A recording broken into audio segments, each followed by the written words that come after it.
Sinuspindi ng Department of Tourism ang non-essential travel sa mga lugar na malapit sa Bulkang Mayon sa gitna ng mga aktibidad dito.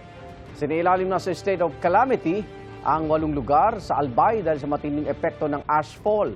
Live mula sa Kamalig, Albay, may unang balita si Bea Pinlac. Bea.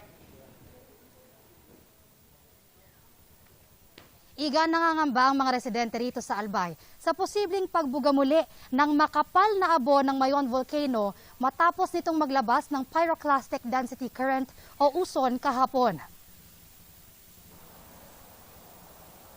Kahit pagod ka na, sige lang.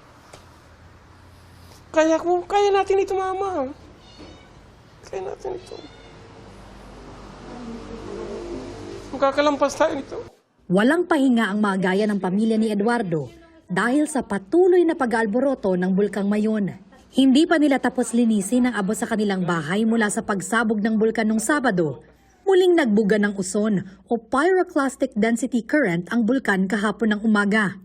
Ito yung mabilis at mapanganib na pagdaloy ng mga bato at abo na may halong mainit na gas. Delikado para sa asawa ni Eduardo na makalanghap ng abo.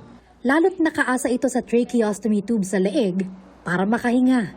Siyempre, kailangan ingatan ko siya.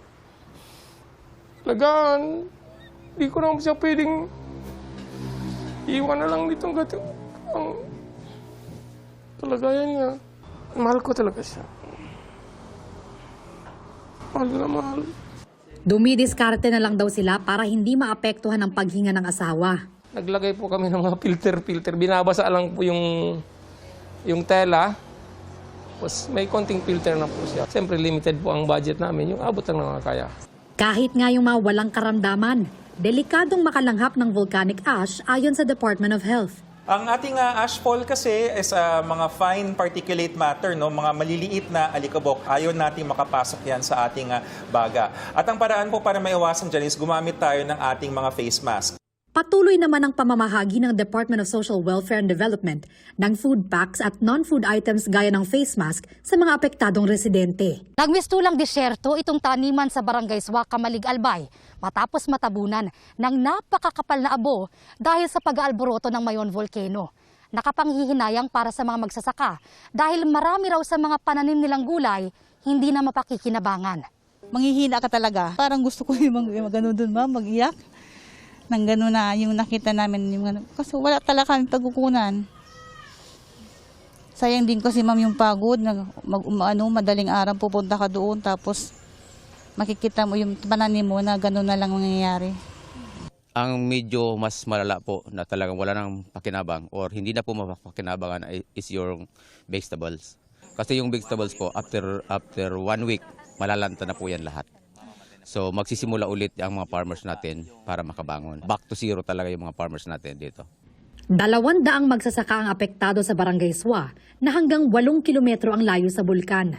Posible silang maapektuhan kung palalawigin ang danger zone ng Mayon. Oras na itaas ito sa Alert Level 4. Ngayon, I even spoke with the President last Sunday na sabi ko sa kanya kung mag-alert level 4 or extension of 7 kilometers, we are talking of an additional 10 to 13,000 residents na ililikas natin. So medyo malaki ito.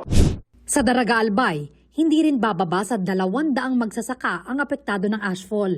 Sa buong agriculture sector po, total losses po amount in pesos nasa 6,694,229.43 for rice and high value crops or sa ating mga gulayan po. Okay. Wala pa po dito yung ibang commodities like coconut and corn.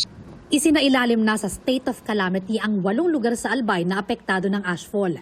Legazpi, Ligao, Tabaco, Santo Domingo, Malilipot, Daraga, Ginubatan at Kamalig.